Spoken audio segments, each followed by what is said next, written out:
On the scene, on the story. News 9 starts now.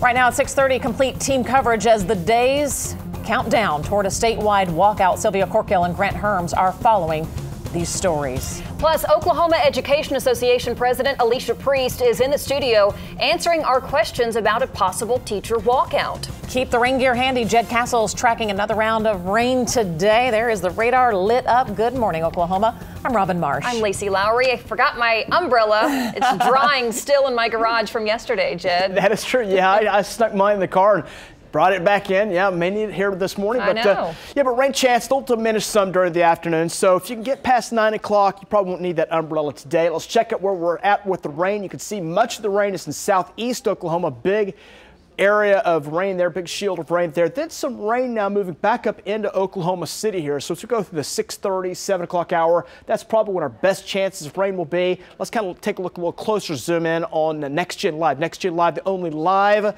dual pole radar in Oklahoma City, and it shows those areas of rain very clearly. Rain now just southwest of Oklahoma City, moving up our way. Watching a band of heavier rain developing, near Duncan, Marlow, back up to Lindsay, Wayne, near Purcell. A little concentration of heavier rain there. That'll move up. Nothing severe, just a little heavier rain. So that'll be moving up across I-35 if you plan on making that trek here this early morning. So rain chances are possible. Best chances near Oklahoma City, but southeast of us is where I think the best chances will be after 9 a.m. up to 9 a.m. Our chances will run about 60%. After that point, chances drop off. A little fog out there. You'll notice that the sky a little bit dingy this morning. 3 miles in the visibility, which is not considered dense fog. It's considered light fog. A few little dense spots over near Seminole, reporting about 1 mile there. All right, you can see the view from our Regency cam. That's part of our Air Comfort Skycam network. Looking at 45 out the door this morning. Winds, they are dead calm. And our humidity checking in at 96%. So it's a thick start out the door this morning, kind of a clammy start, kind of cool and clammy is where we start this morning with those 40s out the door this morning. Light winds and again, a cool start this morning. Futurecast shows some rain chances today, especially south and east of Oklahoma City. May see 1 or 2 little showers around, mainly light showers here through 3 o'clock today, and that'll be sliding off to the east. Look to the northwest. Some breaks in the clouds. Yeah, I might get some breaks in the clouds, and that'll try to warm those temperatures up a bit there. Got some 60s in the forecast in northwest Oklahoma with the cloud cover and those rain chances. See a lot of 50s in there too. So if you have the clouds and the rain, you'll be in the 50s. If you can get some sunshine, I think you'll see some low 60s today. We're going to talk about Easter weekend. It's coming up. Despite an historic vote in the State House this week, the latest plan to fund teacher pay raises has a long way to go. News 9's Sylvia Corkill joins us live with why teachers could still move forward with a walkout. Sylvia, good morning. Lacey, Robin, good morning. Yes, today is the last day legislators are set to meet here at the Capitol before Easter. However, say they're prepared to stay if need be. The bill that passed the House of Representatives provides first-year teachers with a $5,000 pay raise and increases from there based on experience. But despite a teacher pay raise, educators say more is still needed when it comes to education. We're a little worried that we're only getting raises. We're excited that there are raises for support employees in the package, but the actual support of operations of schools is a little bit low. But again, it's a start, and it's a start in the right direction. Revenue for the $447 million teacher pay plan would come from several sources: a tax increase on fuel and tobacco, a $5 per room tax on hotels, and an increase on the gross production tax to 5%. Now, if the bill were to pass the Senate today, it would go to the governor. However, if the Senate wants to make changes, there could be a major delay. Live on the scene on the story from the Capitol, Sylvia Corkill, News 9. And continuing our teacher walkout coverage, the Oklahoma Education Association says the proposed bill is still missing several components of the initial demands. And the OEA president, Alicia Priest, kindly coming in early this morning, joining us in studio. Good morning. Thank you. Good morning for having me. Thanks for having me. Joining us. We're talking $33 million for resources. We're talking support staff raise. What do you not like about it? Because you say it's a beginning step. It is a beginning step. We've had historic cuts, 28% to education budget over the last 10 years. So it's going to take more than just a one-time increase of funds to solve the problems in education. Our students deserve all those cuts and growth. So things are moving at the Capitol. Let's just say, for instance, that a bill is passed, that the amendments are made. that the governor signs it and Monday comes. Everyone's kind of looking at Monday as an advocacy day. There's going to be a walkout for sure Monday. But Alicia, what happens Tuesday, Wednesday, Thursday if a deal is already done? Do you continue a strike? We continue to advocate for our students and their needs. I was in Sand Springs last night, and there were students talking about having years between being able to take their foreign language classes. You can't learn a language that way. There have been so many cuts to their fine arts program that students aren't being able to take the classes and do the things they need. So it's about our students. Because we do have a lot of parents watching, and this is your chance to communicate to them, because I think it's kind of hard when parents don't know about childcare and their life being interrupted too, even though there's a lot of support that we've pulled. So what do you tell them? I mean, will teachers be in the classroom Tuesday, Wednesday, Thursday? Can you give us a specific on that? I can't give a specific unless our legislature moves forward with funding the needs of our students. Late last night, School Superintendent Joy Hoffmeister posted a video on Facebook saying that she supports this particular bill, asking people to call in and tell their senators they support it. I want to run part of that right now if we can take a listen. This is a very giant step forward for Oklahoma school and for Oklahoma children. What I need you to do is to call your senators. My question to you, is the OEA in opposition with Joy Hoffmeister on this? This is a historic bill, and we should pass it and work to fund all that our students need, which is more than just $33 million for textbooks and classroom supplies. How much more are you asking for? What do you want to see in a bill? Well, our ask is for a 3-year plan to make sure that we are moving forward in the right direction. We haven't had increases in education. In fact, we've had cuts over 10 years. And so we need a forward-thinking plan to move us back to where we were and beyond. So we're asking for a plan that includes a year 2 and a year 3 to make sure that we're moving in the right direction and not just saying we're one and done, you've got yours. Let me ask you real quickly a two-part question, because if this walkout happens and it continues, that you're not getting everything you want, is there a tipping point where parents, students, the community might not be as supportive of you? How are you handling that optic? So, you know, that's what we have to look at, and we're fighting for those parents' children. We're fighting for the future of the state of Oklahoma. We are advocating for a better Oklahoma, because when we invest in the in education, we're investing in the economics of our local communities. We're investing in the state of Oklahoma and having an educated workforce to move forward and getting jobs here that our children want to come back and stay in Oklahoma and not leave to other states. So we're fighting for those parents. Speaking of jobs, your job could be on the line Friday, because the OEA is voting right now. They have been for the last couple of days. And you have an opponent.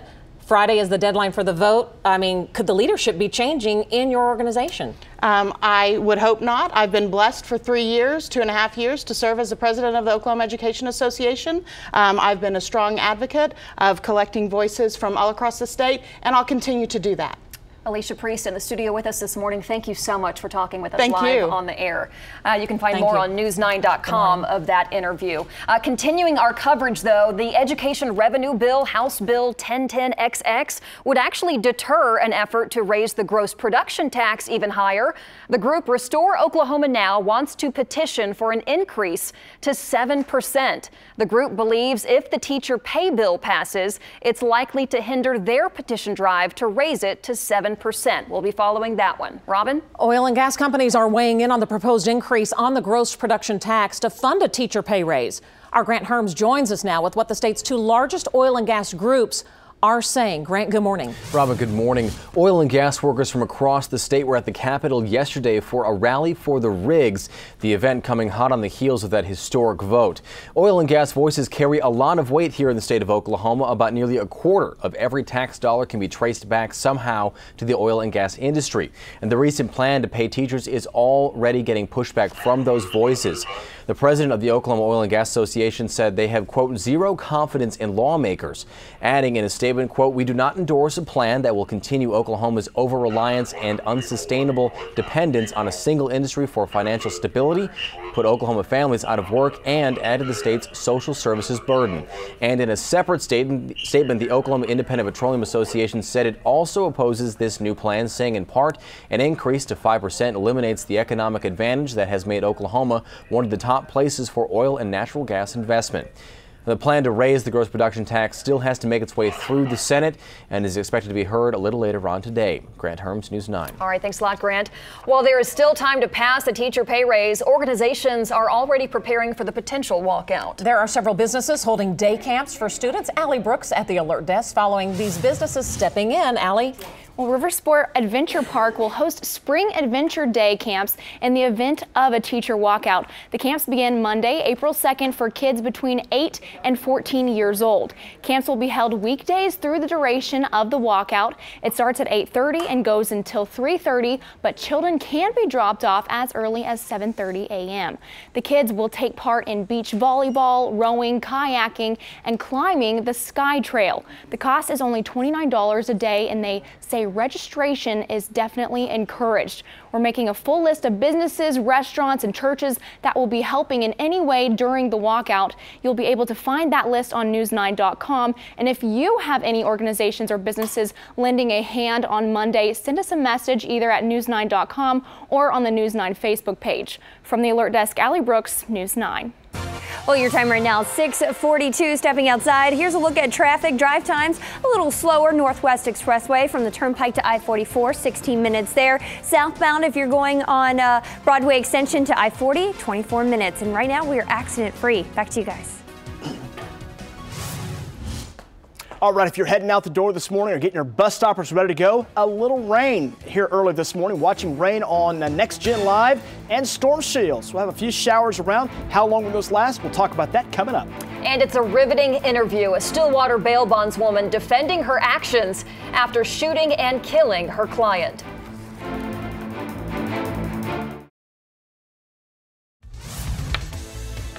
She was acquitted of murdering her client 2 weeks ago, and now a Stillwater bail bondswoman is breaking her silence. News 9's Chris Gilmore is live with Chastity Carey's interview this morning. Chris? That interview aired across the country last night. In it, Carey maintains that she acted in self-defense. I was in shock when I saw the video. It made me look like a monster.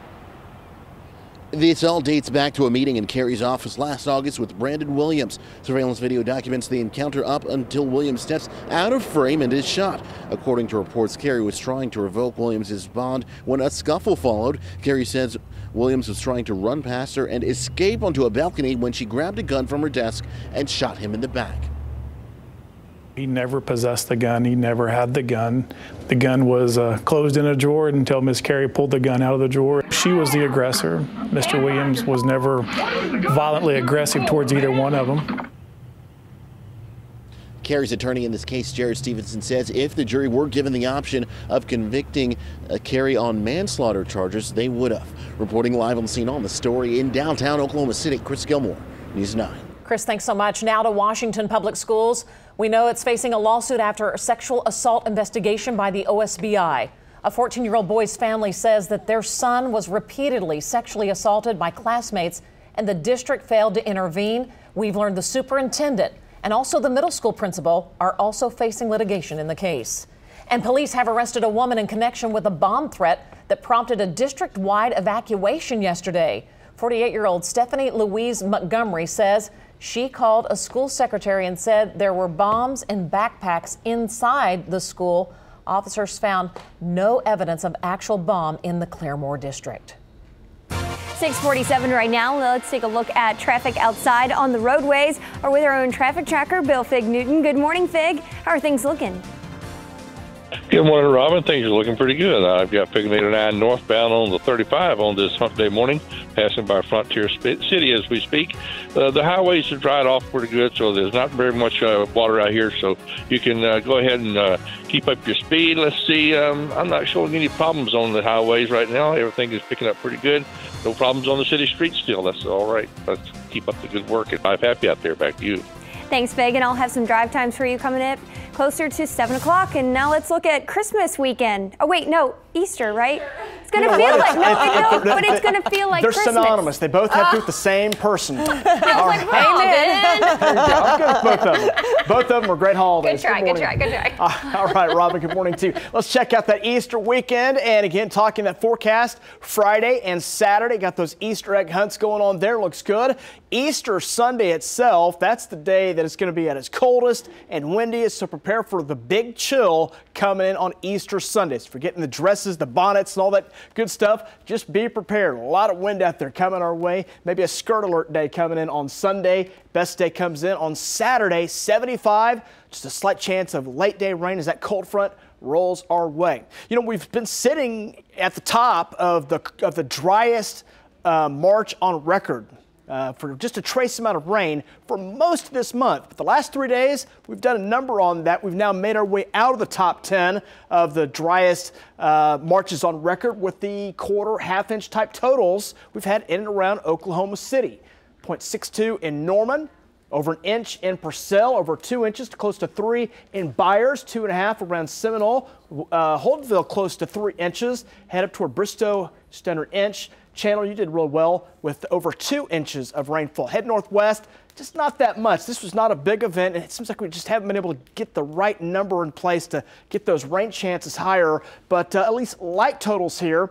A few spots got about 1/10 of an inch of rain, which was good, but we need a lot more than that. So still that drought continues, and the rain totals remain light in northwest Oklahoma. Do have some rain out there this morning. Most of that rain is in southeast Oklahoma, but a little band of some, we'll call it moderate rain developing south of Oklahoma City. Watching that, it's running from near Duncan, Lindsay, Wayne, Payne area over to near Waynette.